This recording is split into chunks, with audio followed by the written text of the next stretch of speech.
Hey guys, it's Wednesday, June 29th, and there isn't going to be a video this week, or at least not a full-length video, because we are heading up on Friday to go to Anderson Bash in Alexandria.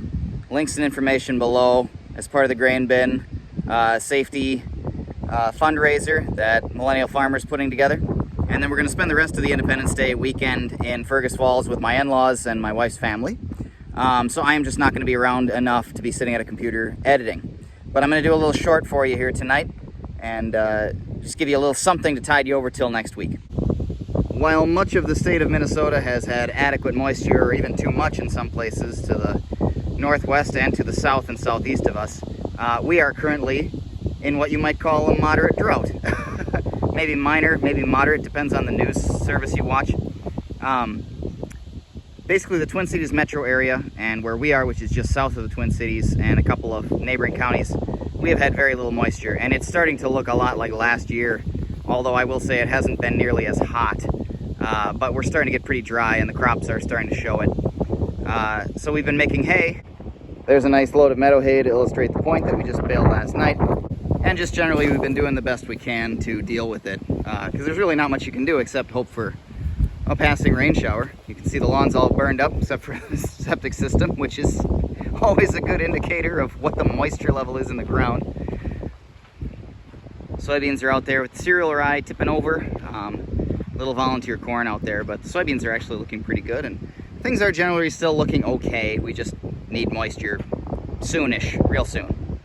But of course there's always a silver lining to everything, and I want to show something to you guys. So a couple of years ago, many videos back, I planted a couple of little oak trees in our farmyard that I had started from acorns. And I planted them in places where we used to have big mature oak trees that blew over in a storm in 1998, thinking it would be nice to kind of start to restore those. And I'd never grown oak trees from acorns before, and I didn't really know how it was going to go. And one of them immediately died. And the other one kind of hung on, and every year it kept coming back a little bit for the last 2 or 3 years now.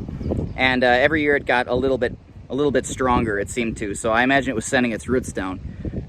So we've been kind of nurturing that one along and letting it do the best it can, or helping it to do the best it can by watering it and putting compost extract on it and things like that. And this is that little tree. It's in a little wire cage here, and it's right by our hydrant and the main power pole. And again, it is right where there used to be a big mature oak tree when I was a kid growing up. But now this spring we got a real surprise, which is that after 2 years of no evidence at all of a sudden this little guy appeared.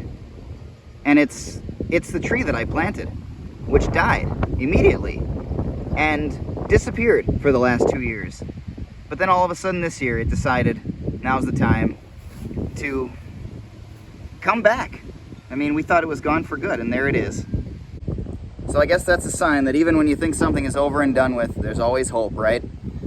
All right, guys, happy Independence Day. Enjoy your weekend. Thanks for watching, and we will see you again real soon.